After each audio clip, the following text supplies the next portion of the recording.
സപ്തതി നിറവിൽ നിൽക്കുന്ന മാർ അത്തനേഷ്യസ് കോളേജിന് പുരസ്കാര തിളക്കം. സംസ്ഥാനത്തെ ഏറ്റവും മികച്ച കായിക നേട്ടങ്ങൾ കൈവരിച്ച കോളേജിനുള്ള കേരള സ്പോർട്സ് കൗൺസിലിന്റെ ജി.വി. രാജ പുരസ്കാരം എം.എ. കോളേജ് കരസ്ഥമാക്കി. സംസ്ഥാനത്തിനും രാജ്യത്തിനും കോളേജ് നൽകിയ കായിക നേട്ടങ്ങൾ പരിഗണിച്ചാണ് അവാർഡ്. 1955 ജൂലൈ 14 കോളേജ് സ്ഥാപിതമായത്. ആരംഭകാലം മുതൽ കായിക രംഗത്തിന് മുന്തിയ പ്രാധാന്യം കോളേജ് നൽകിയിരുന്നു. കായിക രംഗത്ത് തുടർച്ചയായ നേട്ടങ്ങളാണ് മാർ അത്തനേഷ്യസ് കോളേജ് നേടിയെടുത്തിട്ടുള്ളത്. അനിൽഡ തോമസ്, ടി ഗോപി, അബ്ദുള്ള അബൂബക്കർ, മുഹമ്മദ് അജ്മൽ എന്നീ 4 ഒളിമ്പ്യന്മാരുൾപ്പെടെ 30-ൽ പരം അന്താരാഷ്ട്ര അത്ലറ്റുകളെ കോളേജ് പരിശീലനത്തിലൂടെ രൂപപ്പെടുത്തിയിട്ടുണ്ട്. Athletics, football, volleyball, cross country, weightlifting, powerlifting, നീന്തൽ, karate, cricket, basketball, archery, yoga തുടങ്ങിയ ഇനങ്ങളിലെ മികവിന്റെ അടിസ്ഥാനത്തിലാണ് അവാർഡ് ലഭിച്ചത്. ഏറ്റവും മികച്ച പരിശീലക സംഘമാണ് എം.എ. കോളേജിന്റേത്.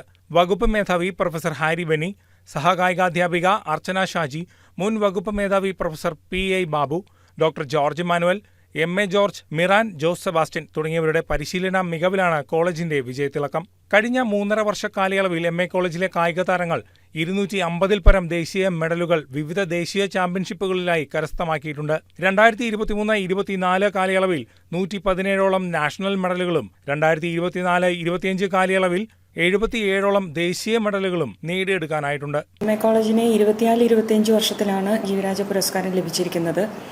അതിൽ മുഖ്യമായി നോക്കിയിരിക്കുന്നത് നമ്മളുടെ കുട്ടികളുടെ പെർഫോമൻസ്.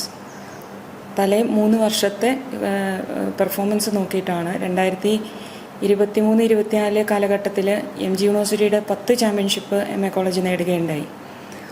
അതുപോലെ തന്നെ ദേശീയ തലത്തിലും അന്തർദേശീയ തലത്തിലും ശ്രദ്ധേയമായ പ്രകടനങ്ങൾ നമ്മളുടെ കുട്ടികൾ 23-24 കാലയളവിലും അതുപോലെ തന്നെ 24-25 കാലയളവിലും പ്രത്യേകമായി തന്നെ അതെടുത്തു പറയേണ്ടുന്ന രീതിയിൽ തന്നെ കാഴ്ചവെക്കുകയുണ്ടായി. മികച്ച കായിക കോളേജ് എന്ന നേട്ടത്തിന് പിന്നിൽ പ്രവർത്തിച്ച പരിശീലകരെയും അധ്യാപകരെയും കായിക താരങ്ങളെയും MA. College association secretary doctor Vini Varghese, principal doctor Manju Kurian, vice principal doctor ABP. Varghese എന്നിവർ അഭിനന്ദിച്ചു.